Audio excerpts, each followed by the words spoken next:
O Na Real desta semana recebe a advogada Leia Vidigal, que é do Grupo de Trabalho GT-JK da Faculdade de Direito da USP. Esse grupo trabalha pela recuperação da memória do ex-presidente da República. Esta semana, o grupo realizou um grande evento lá no Salão Nobre da Faculdade de Direito, com a presença de artistas, de políticos, para discutir esta questão e principalmente a questão da investigação sobre a real morte do ex-presidente. Leia, tudo bem? Tudo bom. Está aqui comigo também Francisco Petz, que é o parceiro da coluna Na Real. Petz, olá. Tudo bem? Leia, por que JK? Bom, existe uma dificuldade no Brasil que é de reconhecer ou conhecer a sua história e saber da onde o brasileiro veio, da onde quem construiu o passado que serve para nós de base, né?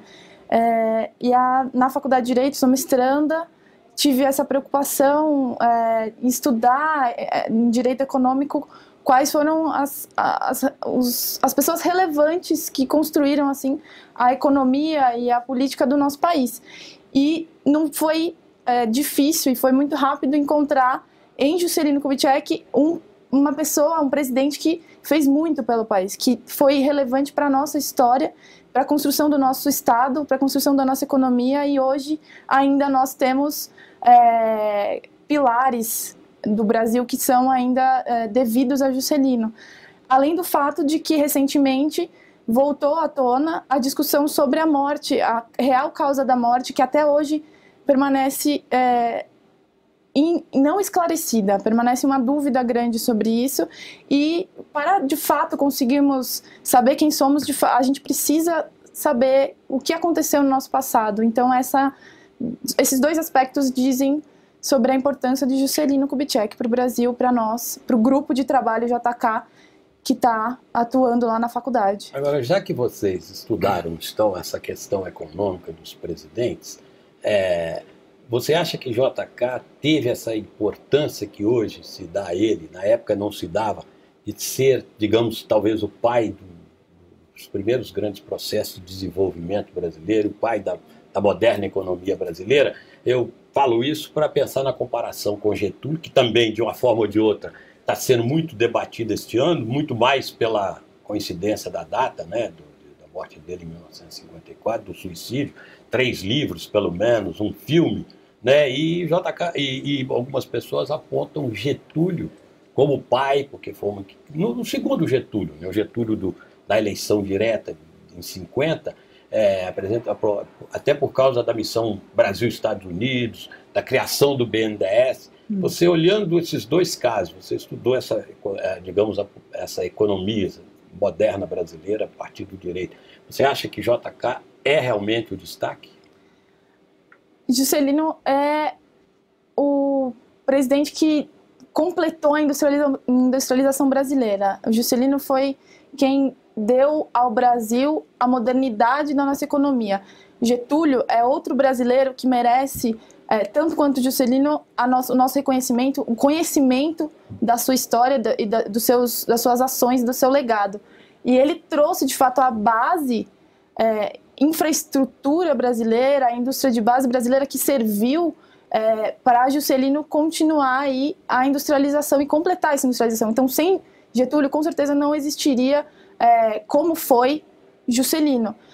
De fato, são dois grandes brasileiros e devemos gratidão aos dois. A relevância de JK está em que ele, de fato, completou esse processo e trouxe o Brasil para dentro do quadro mundial dos países industrializados, e o desenvolvimento se tornou uma palavra completa, se tornou uma palavra atuante no Brasil a partir de Juscelino. Não que isso não fosse um objeto do Getúlio, mas ele não conseguiu terminar esse processo. Beloso tem essa frase de que Juscelino concretizou algo que Getúlio já almejava. Então é indissociável, sem dúvida, essas duas figuras. Elas são indissociáveis. Interessante. Por que o Getúlio tem um destaque tão maior que Juscelino na historiografia e até mesmo no imaginário do brasileiro? O que você atribuiria essa diferença de percepção social e até mesmo da intelectualidade em relação ao Juscelino vis-à-vis ao Getúlio Vargas? Olha, eu poderia imaginar algumas hipóteses. O Getúlio, ele foi assim, em algum momento ele teve que se suicidar, né? Porque a pressão era tamanha diante do projeto que ele tinha para o Brasil, que foi impossível seguir ali dentro dos quadros institucionais. Ele foi, digamos, vencido ali naquele momento, apesar de ter deixado um legado, mesmo morto, de avanço para o país. A morte dele foi importante para o país. Mas, de fato, ele nada mais poderia fazer dali para frente. Ele deixou muita coisa. E, a partir disso, Juscelino continuou esse processo. Eles são parte de uma mesma continuidade, digamos assim. Então, Juscelino tinha um projeto que ampliava o que Getúlio colocou e que era, digamos, muito significativo, muito transformador. E o risco que isso trazia para as estruturas conservadoras, para as estruturas mais tradicionais da sociedade, era muito, digamos, você está deslocando interesses que se colocam na frente do desenvolvimento, na frente da democratização do país. Então, a minha opinião é que, eventualmente, esse Juscelino enfrentou muitos interesses poderosos e que se voltaram contra ele, e apesar de ser um governo que fez muito, e até hoje nós devemos esse reconhecimento, o que veio depois, que foi de fato o golpe de 64, tendeu a apagar esse valor, a apagar esse patrimônio nosso, e por isso a historiografia hoje majoritária não atribui a ele a importância que ele tem. Agora, sem entrar na polêmica, mas eu acho que é bom a gente fazer uma diferenciação entre colocar a questão política aí, não é? Para observar o seguinte: os quadros institucionais que levaram o Getúlio ao suicídio, ou seja, a renúncia dele, né, foi uma espécie de renúncia pela incapacidade de executar tudo que ele queria, continuaram. O general Lott dizia, né, os quadros institucionais vigentes continuaram vigindo durante o governo Juscelino, que teve, quase nas mesmas dimensões, as dificuldades que Getúlio teve. É isso? Mesma tentativa de golpes, as mesmas pessoas, duas rebeliões militares, né? Quer dizer, tudo mais ou menos parecido. Inclusive as mesmas pessoas que começaram em 54 e desembocaram em 64. Isso é uma frase famosa do Tancredo Neves, que é repetida no filme Getúlio agora, né? 1964, começou em 54, lá estavam os mesmos, nas duas ocasiões. E por que então essa diferença? Os dois tiveram as mesmas dificuldades, Getúlio, no momento, teve que renunciar, e Juscelino não teve que renunciar, ou seja, levou o seu projeto até onde queria. Só não levou mais longe, porque depois, que ele pretendia voltar, porque depois foi cassado. Eu diria que ele enfrentou as mesmas forças, não teve que renunciar porque houve, na verdade ele tomou posse, conseguiu tomar posse, porque houve aí a articulação política e a força militar que ele também tinha dentro das Forças Armadas. Ele não era todo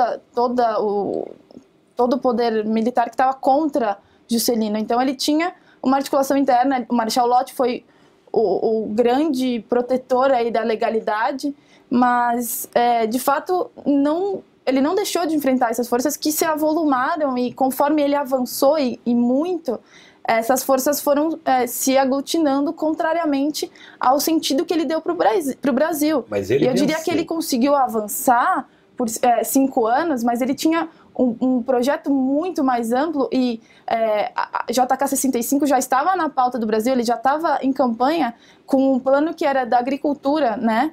5 anos de agricultura para 50 de fartura, de colocar o país com uma potência agrícola além da indústria, não apenas na agricultura, mas também na indústria.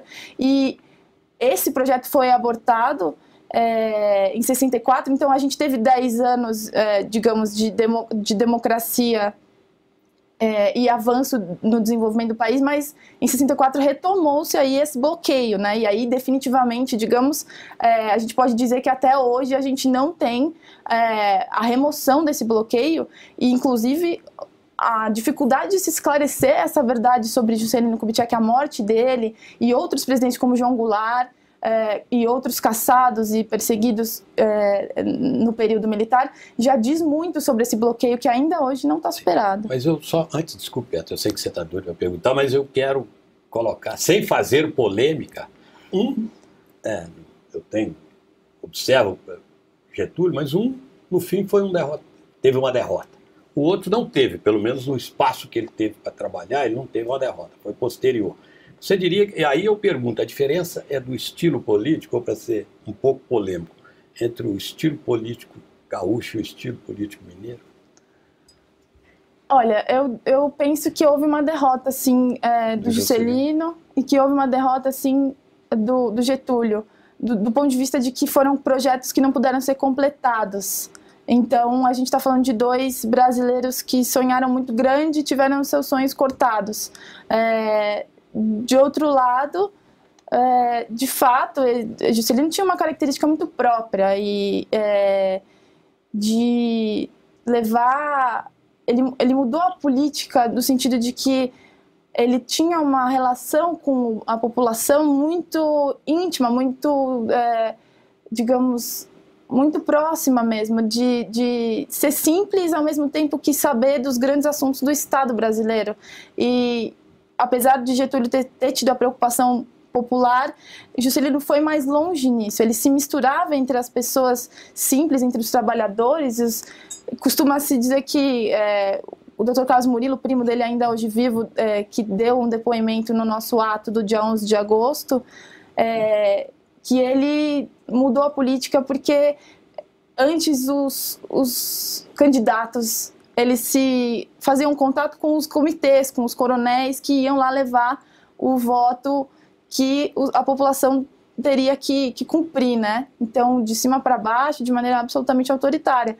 E Juscelino não, ele foi, da primeira vez que foi eleito deputado federal, foi em cada casa de Diamantina, em cada distrito, a cavalo e a pé, para conversar com a pessoa, dizer, olha, eu quero chegar lá naquele lugar, eu quero levar nosso distrito, nosso país para um pouco mais perto do que a gente gostaria. E a pessoa sentia essa sinceridade e ele falava, como eu quero chegar lá? Eu quero fazer isso, eu quero fazer dessa maneira. Você, se achar que isso faz sentido, se achar que tem alguma coisa a ver com você, faça parte disso comigo. E a pessoa se sentia parte de um projeto maior, de um projeto que Juscelino representava. Essa identidade com as pessoas, com a população, fez a marca de Juscelino, né? Talvez, se você me permite, talvez por dois motivos interessantes. Houve uma reciclagem do processo de industrialização no Brasil com o governo Juscelino Kubitschek, como você bem colocou, a formação da indústria de base, no segundo momento a incorporação da chamada indústria de consumo, no momento em que dois processos, vamos dizer, sociológicos aconteciam. O primeiro, um alto grau de urbanização, e a formação de uma classe média em expansão. E eu vou te perguntar isso no sentido de hoje. Esse processo de industrialização brasileira que incorporou a grandes massas a formação de uma classe média continua sendo dos processos mais importantes ainda por ocorrer no Brasil. E, de outro lado, nós estamos num período de forte desindustrialização. O nível, a participação da indústria no PIB atual do Brasil é mais ou menos semelhante àquela que foi do final do governo Juscelino. Eu queria que você comentasse um pouco, na perspectiva histórica, o lugar que hoje os ideais, vamos dizer, mais genuínos de Juscelino Kubitschek ocupariam no processo de discussão política que a gente está vivendo atualmente. Olha, eu acho que o ponto principal para se comparar esses dois momentos, é óbvio que temos muitos detalhes do ponto de vista econômico, que eu nem sou uma especialista no assunto, mas o que fica muito nítido para mim é uma preocupação de longo prazo. O Juscelino, ele tinha uma preocupação com, ele tinha uma preocupação com o que o Brasil viria a ser, não dali a um mês ou no final do governo dele apenas. Ele tinha uma visão de longo prazo do que o Brasil deveria ser no mundo, perante o mundo, um país que produz não apenas commodities agrícolas, não apenas serve aí como fornecedor de matéria-prima e alimentos para o primeiro mundo, mas como um país autônomo, como um país que tem capacidade de decidir sobre a própria economia. Você acha que essa visão ainda é atual? Essa visão, ela falta hoje em dia. Eu acho que existe, na verdade, uma intenção, existe uma vontade de ver esse mesmo resultado, essa autonomia, essa capacidade de dizer quais são as necessidades e responder às necessidades do povo brasileiro, mas existe uma dificuldade de enxergar o longo prazo e fixar essa meta sem sair do caminho, porque interesses contrários a isso, que se beneficiam de uma política desordenada, de curto prazo, de maior digamos, contingência, elas se colocam contrariamente a essa fixação de uma meta de longo prazo que o Brasil possa seguir. Então,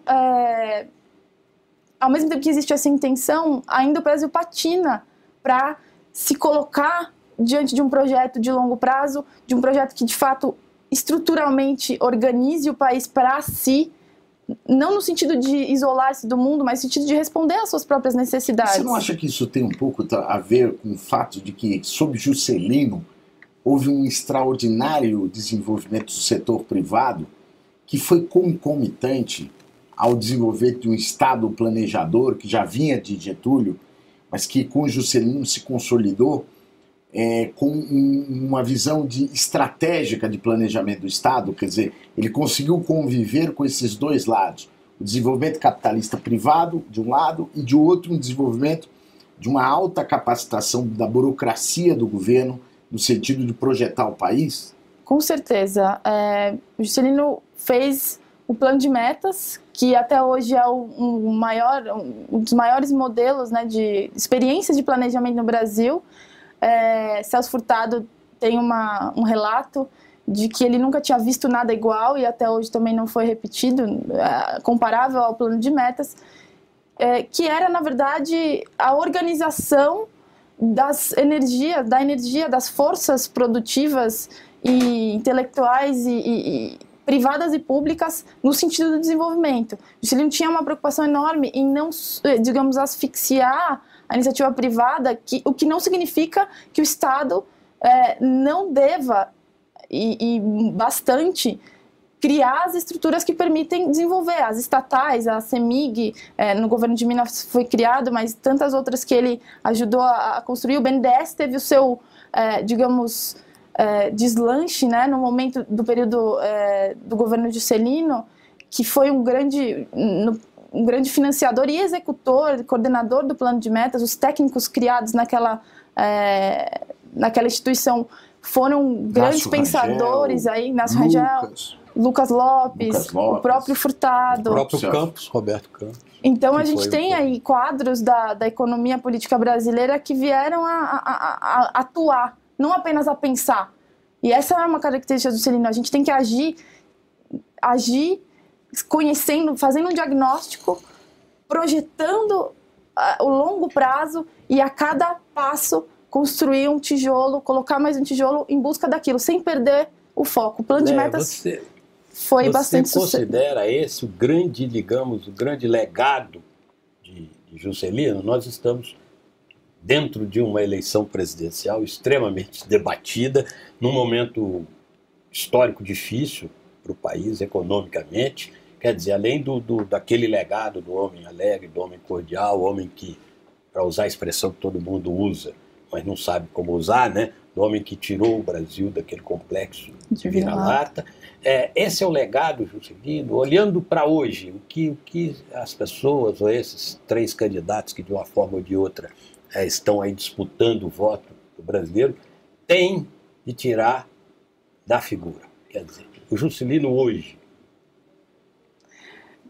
certamente. Eu acho que o principal legado dele é justamente essa capacidade de enxergar, projetar o futuro e envolver as pessoas em volta, envolver a população nesse projeto, para caminharmos juntos no sentido daquela meta que está colocada.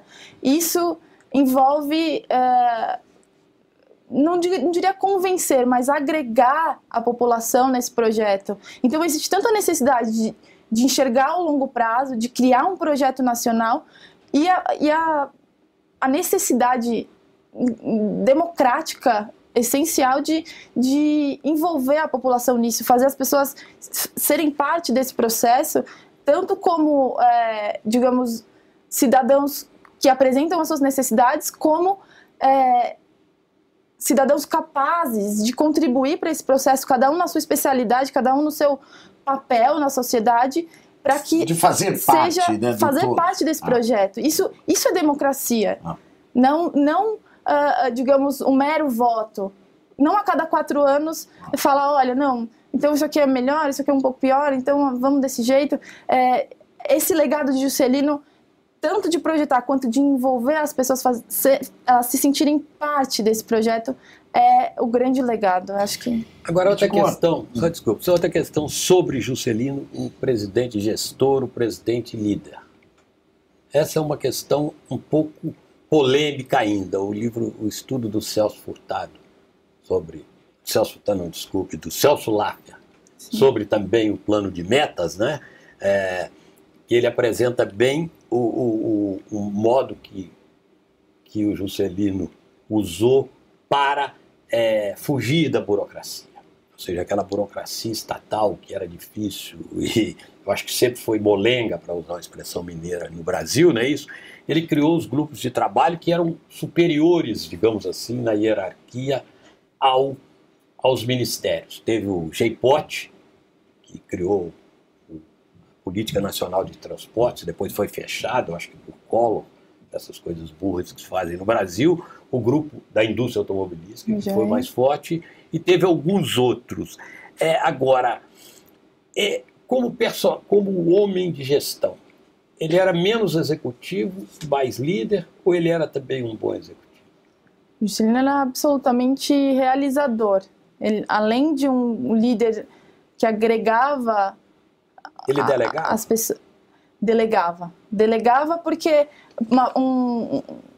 uma cabeça como o Celso Furtado, que era um menino de um pouco mais de 20 anos, teve espaço para criar uma entidade como a Sudene, que nunca tinha sido pensada uma estrutura dessa maneira, que superasse a visão da mera, digamos, o enfrentamento das secas no Brasil. Foi uma instituição de desenvolvimento do Nordeste adequada àquela situação, e que Juscelino olhou, conheceu o Celso Furtado numa reunião breve, pediu que ele explicasse qual seria uma boa ideia para resolver aquele problema da seca no Nordeste, o problema do subdesenvolvimento do Nordeste. Furtado fez uma explanação brilhante, que era, de fato, brilhante. Juscelino não teve dificuldades em falar: eu preciso de você, não importa de onde você veio, qual a sua coloração política, eu preciso de você para ajudar a criar essa capacidade brasileira de lidar com o Nordeste, com o problema do Nordeste. Isso foi feito com vários outros. Niemeyer, por exemplo, que era um comunista, ele era, digamos, à esquerda, muito à esquerda do Juscelino, foi um grande criador de Brasília, de vários outros... foi um braço de Juscelino que ele não teve... Desde quando ele era prefeito, né? Exato, desde quando ele foi prefeito de Belo Horizonte. Mas eu queria tocar, falando um pouco nessa questão da vida, eu quero falar da morte de Juscelino. Quer dizer, ao que você atribui uma dificuldade tão imensa de se investigar a morte de um ex-presidente? Ao que você atribui? Veja, por exemplo, o caso do Getúlio, que teve uma morte também dramática e que foi investigada e contada, foi relatada por vários meios. Enquanto que a morte do Juscelino, que foi também dramática, no acidente de automóveis na Via Dutra, entre Rio e São Paulo, indo na direção do Rio, se não me engano, Por que essa Comissão da Verdade, por exemplo, nacional, não funciona para esclarecer a morte de Juscelino? Eu quero só fazer um ponto, não é um esclarecimento, você responde em seguida. É o seguinte, pelo que eu sinto, por tudo que eu tenho visto, você está na linha de que a morte não foi um acidente. Ou não, você também tem dúvidas e que é apenas a investigação. Aí você explica a pergunta do... É bom esclarecer a sua posição antes. Creio que a investigação, na verdade, a declaração, sem dúvida, sem nenhuma vírgula do que de fato aconteceu com o Juscelino naquele 22 de agosto de 76, está custando a ser concluído ou acontecer. Eu penso por algumas razões assim, possíveis, né? Primeiro, porque, digamos, Juscelino foi tão importante, ele era, de fato, uma pessoa que mudaria o Brasil e, além do que já tinha sido feito, que aquele bloqueio, digamos, um bloqueio político, um bloqueio uma desconstrução da sua reputação, veio junto com o corte da sua própria vida, né? E se a gente observar claramente, a Constituição de 88 trouxe a democratização e direitos, inclusive de informação e a verdade, mas que não foram totalmente, ainda hoje não foram totalmente concretizados. E, de certo, porque alguma coisa incomoda, alguma coisa